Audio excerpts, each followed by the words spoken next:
Witam serdecznie na kanale kuchniamagdy.pl. Dzisiaj upieczemy ciasto bostońskie. Ciasto składa się z 3 elementów. Zaczniemy od biszkoptu. A do niego potrzebujemy 6 jajek, 120 g mąki pszennej tortowej, 40 g mąki ziemniaczanej, 120 g cukru, 2 łyżeczek cukru waniliowego lub ekstraktu waniliowego, 25 g masła i szczypty soli. Najpierw mieszamy sobie mąkę pszenną i mąkę ziemniaczaną. Obie mąki mieszamy ze sobą i przesypujemy do sita, przez które będziemy przesiewać później mąkę do ciasta, ale na razie odstawiamy na bok. Bierzemy sobie miskę, do miski dajemy 6 białek, szczyptę soli i ubijamy na sztywną pianę.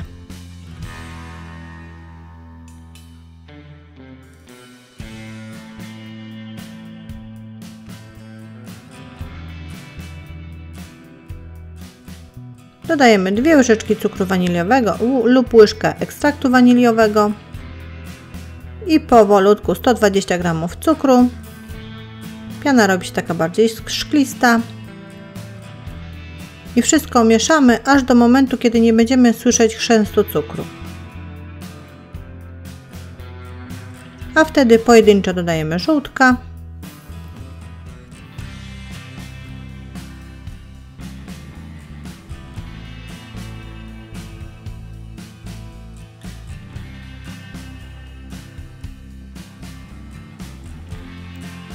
I na koniec wszystko dobrze wymieszajmy. Odstawmy mikser.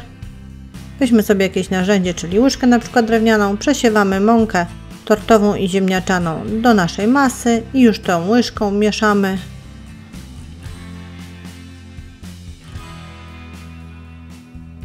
I znowu dodajemy mąkę, jedną i drugą wymieszaną i przesianą. Najlepiej partiami, żeby nie wybić powietrza z tej piany. Pamiętajmy o bokach, o spodzie, żeby ta mąka nie osiadła.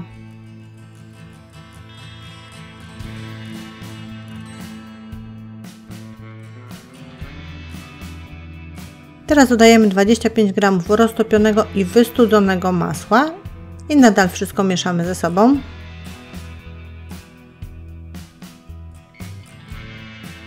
Po dokładnym wymieszaniu wszystkiego bierzemy tortownicę o średnicy około 25 cm. Sam spód wykładamy papierem do pieczenia i do środka wylewamy masę na biszkopt. Rozkładamy równomiernie.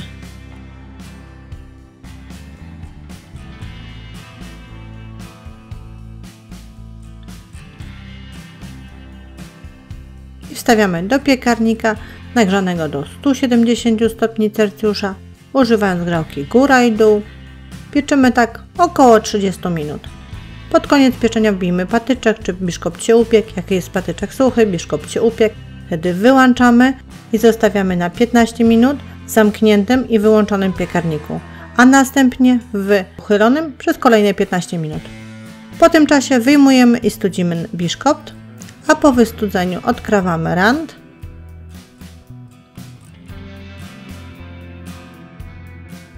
Zdejmujemy go.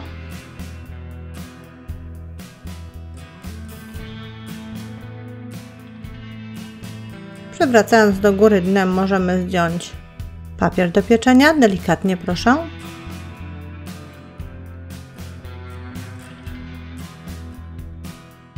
Z powrotem górą do góry i ścinamy tą wierzchnią skórkę. Ona zawsze nam przeszkadza później w składaniu ciasta, bo ciasto się rozjeżdża.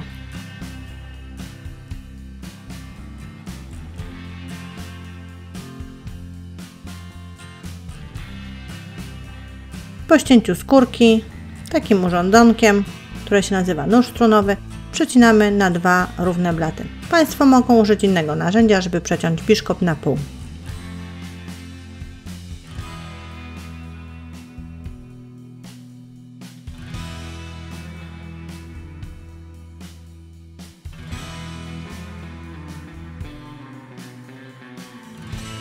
I mamy 2 piękne blaty biszkoptu.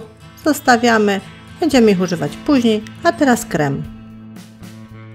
Do kremu potrzebujemy 6 żółtek jaj, 160 g cukru, 90 g mąki ziemniaczanej, 750 ml mleka, 25 g masła, 2 łyżeczek cukru waniliowego lub ekstraktu waniliowego i szczypty soli. Bierzemy sobie miskę, dajemy tam 6 żółtek i mikserem ucieramy, aż podwoją objętość. Dodajemy 2 łyżeczki cukru waniliowego lub łyżkę ekstraktu waniliowego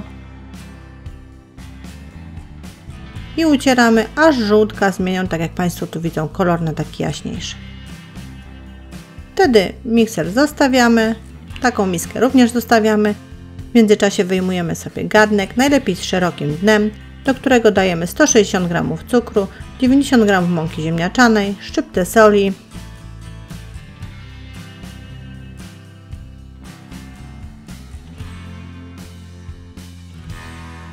dolewamy 750 ml mleka i wszystko mieszamy ze sobą.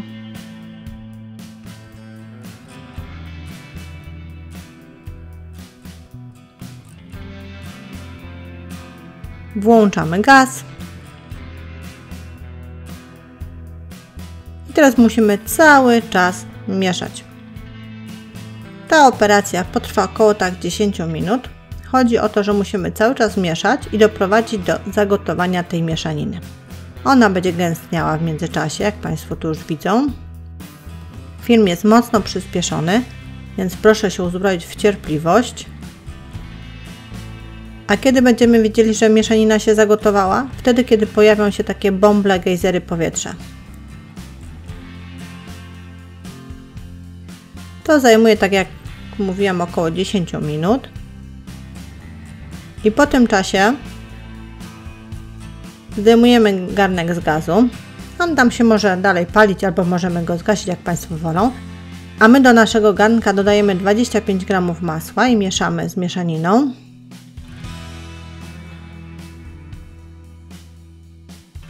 I teraz po jednej łyżce będziemy dodawać tej masy z żółtek, którą wcześniej przygotowaliśmy.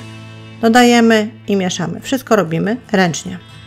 Czyli siłownię już dzisiaj mamy zaliczoną. Dodajemy, mieszamy. To też chwileczkę trwa, no bo tej masy jest troszeczkę.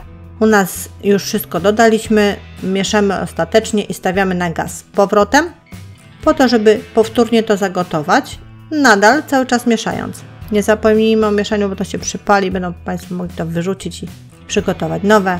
My znowu widzimy bąble powietrza, czy tam gejzery powietrza, czyli masa się zagotowała.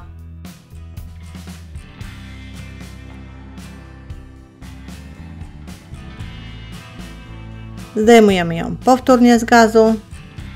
Nie zostawiajmy w tym garku, bo on jest gorący i to będzie bardzo długo nam stygło, więc przelejmy do jakiegoś innego zimnego naczynia, tak jak na przykład miseczki z szerokim dnem. Wierzch wykładamy folią spożywczą, no ewentualnie aluminiową. Chodzi o to, żebyś nie powstał na wierzchu taki korzuszek. On się później nam nie przyda, a wręcz krem nam nie wyjdzie. I zostawiamy do wystudzenia. Po jakimś czasie, mniejszym lub większym, zdejmujemy folię. Państwo już widzą, konsystencja jest już taka zwarta i składamy ciasto. Ale zanim złożymy ciasto, musimy przygotować sobie poncz. Właściwie nie musimy, bo w oryginalnym przepisie jest tak, że nie ma nasączania biszkoptu. Jednak my nie lubimy suchego, więc postanowiliśmy go nasączyć. A żeby go nasączyć, do ponczu użyliśmy 150 ml przygotowanej wody i 2 łyżeczek cukru waniliowego, no ewentualnie zwykłego cukru. Przy składaniu ciasta korzystamy z foremki, w której piekł się biszkopt. Na spód wykładamy 1 blat biszkoptu i poncz. Proszę Państwa, to nie jest brud, tylko to jest cukier z wanilią, więc wanilia nadal pozostała, ona się nie rozpuściła i połową ponczu nasączamy ten spodni blat biszkoptu. Na niego wykładamy krem. Dlaczego robimy to w tortownicy? Żeby krem po prostu nie wyciekł i zachował formę ciasta. Wykładamy partiami, będzie łatwiej nam to później rozprowadzić. Wyrównujemy. Układamy tam, gdzie brakuje. Odwracamy tamten blat i od środkowej części znowu nasączamy drugą częścią ponczu. i przekładamy na wierzch kremu. Leciutko dociskamy i wstawiamy do lodówki.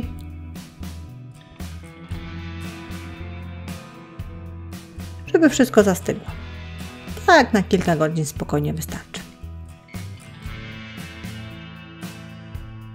A po tym czasie zdejmujemy rant. I tak jak Państwo tu widzą, krem zachowuje swoją formę, został w kształcie ciasta.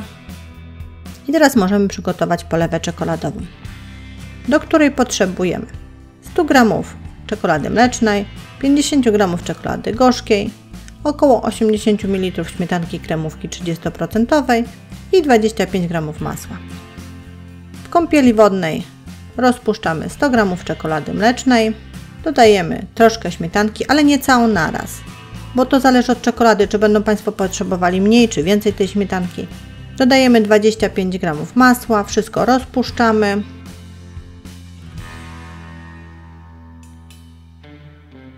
Dodaliśmy jeszcze teraz 50 g czekolady gorzkiej, znowu wszystko mieszamy, rozpuszczamy. Konsystencję musimy utrzymać. Chodzi o gęstość, tak jakby tu Państwu wytłumaczyć, powiedzmy ciasta naleśnikowego. Ona musi być taka, właśnie ta polewa taka gęściejsza. To ciasto cechuje się tym, że ma taką dosyć grubą tą polewę, więc ta polewa musi mieć taką konsystencję, jak Państwo tu widzą, gęściejszą.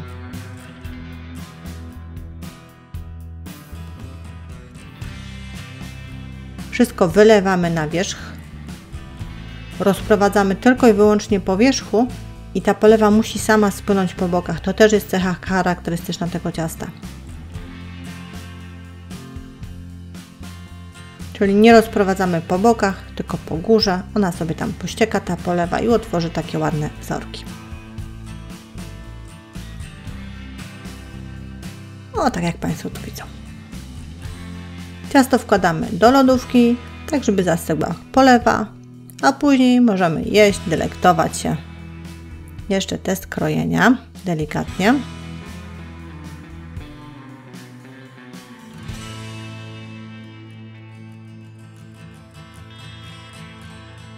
To ciasto, jakby Państwo chcieli wiedzieć, w Stanach Zjednoczonych jest produkowane masowo, więc jeżeli zrobimy sobie go w domu, na pewno będzie miało niesamowity smak. Żegnam się z Państwem, zapraszam na kolejne przepisy i porady na kuchniamagdy.pl.